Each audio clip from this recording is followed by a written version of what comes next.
Our lives have been decreed for us. But does it mean that we do nothing? Does it mean that we allow ourselves to slip into sin, saying that Allah has decreed for me to be a sinner? No. And this question is not a new question. When the Sahaba heard this, they asked the Prophet ﷺ, so do we rely on this?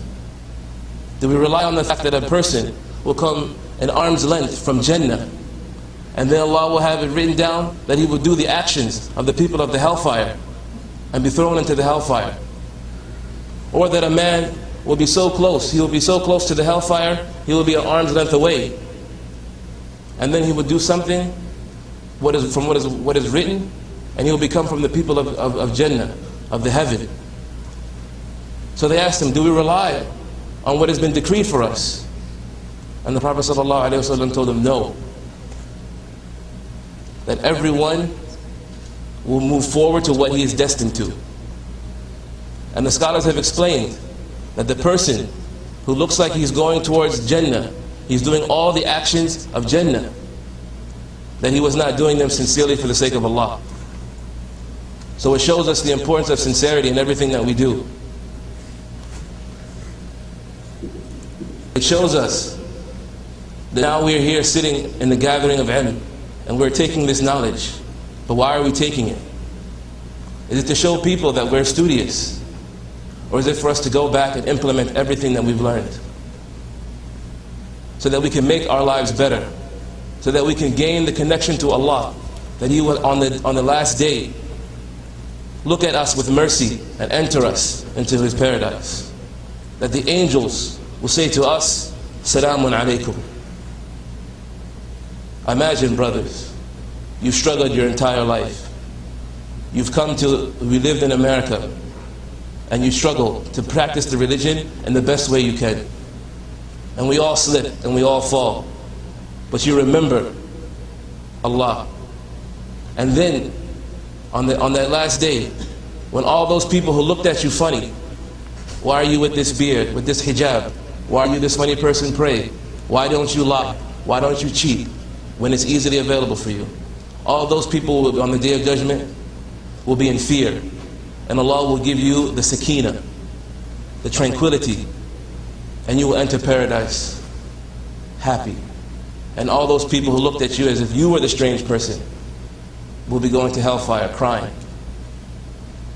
Allah loves those who obey His command. And He looks at you, that you are on the truth, even though other people look at you as if you are on misguidance. So after we believe that Allah has written everything for us, the next belief is that His knowledge has been forever. And His knowledge of what will happen has been forever. And then His knowledge was written for us even at birth. So before you even came out of your mother's womb, it was written whether you were going to be a boy or a girl, wealthy or poor, a person of status or no status, to have a happy life or a sad life. And as we live, for you brothers living in New York, we have Times Square in front of us, we have all of the dunya in front of us. You see people daily with some of the fanciest cars, in the most luxurious houses, but they're far away from Allah. They haven't achieved true happiness. And many of us may struggle to make ends meet, to practice the religion in a true way. We may not take interest even though we can do it, because we know that Allah is the one who will protect us and help us and guide us, and that this worldly life is not the last and the most important thing for us. So the true happiness is the happiness of Islam, and the happiness that we've been guided to Islam, and the happiness to follow Islam. Many scholars of old were imprisoned, and as one mentions, he said, if the people who imprisoned me because of my religion knew how happy I was, they would take me out, because the connection of Allah was always with him, no matter whether he had everything or nothing. The knowledge continues.